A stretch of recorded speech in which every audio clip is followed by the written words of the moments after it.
aconteceu a reviravolta que pode mudar o jogo de uma vez por todas. Em declarações que estão vindo à tona agora, os ministros Gilmar Mendes e Carmen Lúcia, que sempre se disseram contra, defenderam publicamente a anistia ampla, geral e irrestrita. A gente precisa entender o que está por trás dessa mudança de lado que pode abrir o caminho para salvar o ex-presidente Bolsonaro e anular tudo. Vamos direto ao que interessa, porque o que a gente vai analisar hoje é, talvez, um dos casos mais impressionantes de hipocrisia e de dois pesos, duas medidas que já vimos na história recente do nosso judiciário. A história que veio à tona, graças à memória infinita da internet e ao trabalho de quem não se cansa de buscar a verdade, é a prova de que, para alguns dos nossos ministros do Supremo, a Constituição parece ser um livro de regras flexíveis, que podem ser interpretadas de um jeito hoje e de um jeito completamente diferente amanhã, a depender do réu e da conveniência política do momento. A gente se acostumou, nas últimas semanas, a ouvir uma verdadeira campanha vinda de dentro do Supremo Tribunal Federal e ecoada pela grande mídia contra a anistia. A gente ouviu o ministro Gilmar Mendes afirmar categoricamente que uma anistia para os condenados por uma suposta tentativa de golpe seria ilegítima e inconstitucional. A gente ouviu a ministra Carmen Lúcia seguir a mesma linha, dizendo que a anistia para vandalismo e tentativa de golpe é inconstitucional. A mensagem deles era clara: o Congresso pode até tentar, mas quando chegar aqui no Supremo, a gente vai barrar. Eles se posicionaram como os grandes guardiões da Constituição contra a impunidade. Mas e se eu te dissesse que esses mesmos dois ministros, em um passado não tão distante, defenderam com unhas e dentes exatamente o oposto? E se eu te dissesse que, para eles, a anistia ampla, geral e irrestrita, inclusive para crimes de natureza política, não apenas era constitucional, como era um ato soberano do Congresso que o Judiciário não tinha o direito de questionar?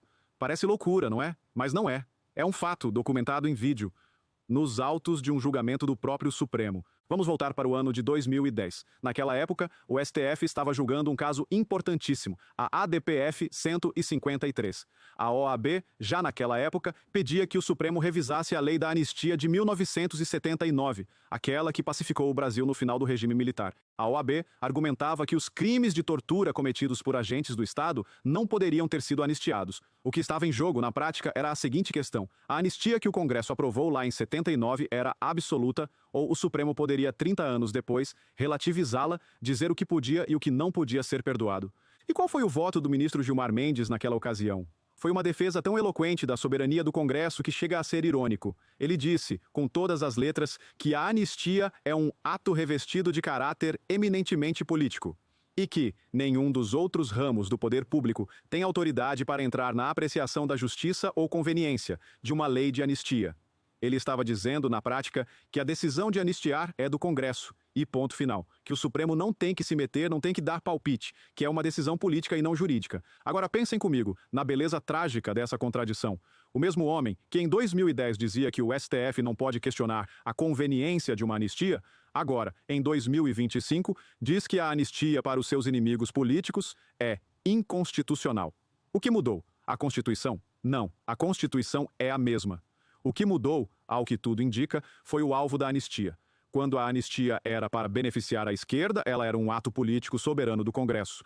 Agora que a anistia é para beneficiar a direita, ela de repente virou um crime contra a Constituição.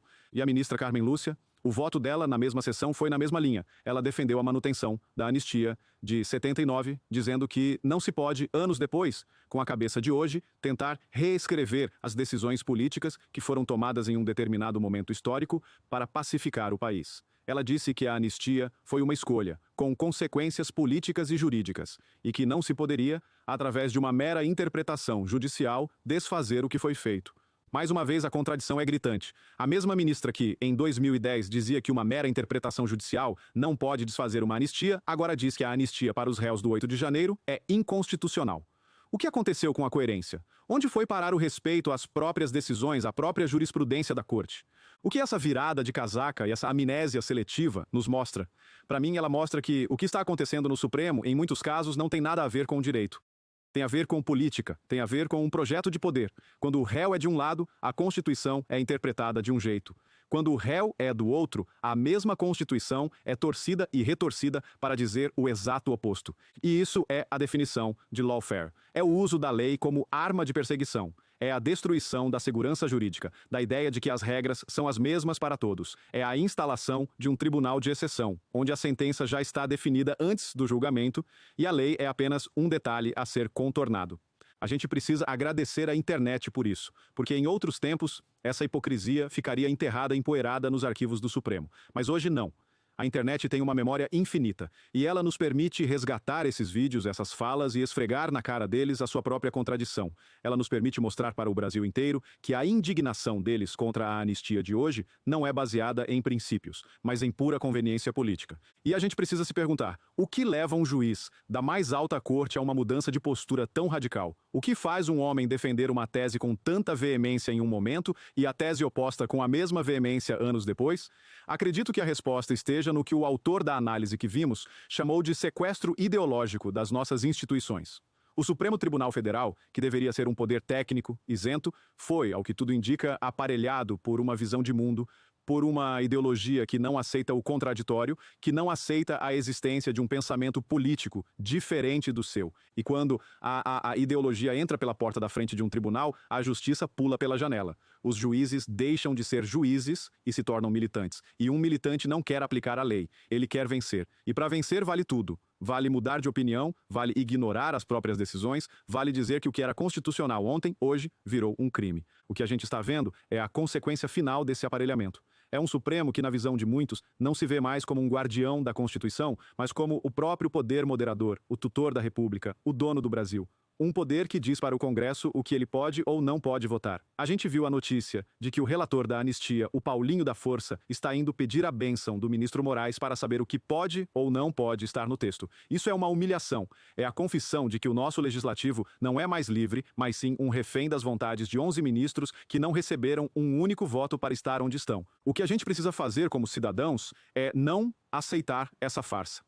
É continuar a expor a hipocrisia, é mostrar para todo mundo esses vídeos, essas contradições, é cobrar dos nossos senadores uma atitude. Porque se a gente se calar, se a gente aceitar essa memória seletiva como normal, a gente estará concordando em viver em um país onde a lei não vale mais nada. E em um país sem lei, o que reina é apenas a vontade do mais forte. E a gente não pode, de forma alguma, permitir que isso aconteça. Essa história toda é a prova de que a nossa luta por coerência e por justiça é mais importante do que nunca. A hipocrisia deles precisa ser exposta. E agora eu quero saber a sua opinião. Você também ficou chocado com essa mudança de opinião dos ministros sobre a anistia? Você acredita que isso é a prova final de que o julgamento deles é político e não jurídico? Deixe seu comentário aqui embaixo, vamos conversar sobre isso. Se essa análise te ajudou a enxergar a contradição, deixa o seu like e compartilha este vídeo. O Brasil inteiro precisa ver o que eles diziam ontem para entender a farsa que eles fazem hoje. E se você ainda não faz parte do Orgulho Soberano, agora é a hora. Inscreva-se no canal e ative o sininho, porque a gente não vai parar de lutar pela verdade. Um grande abraço.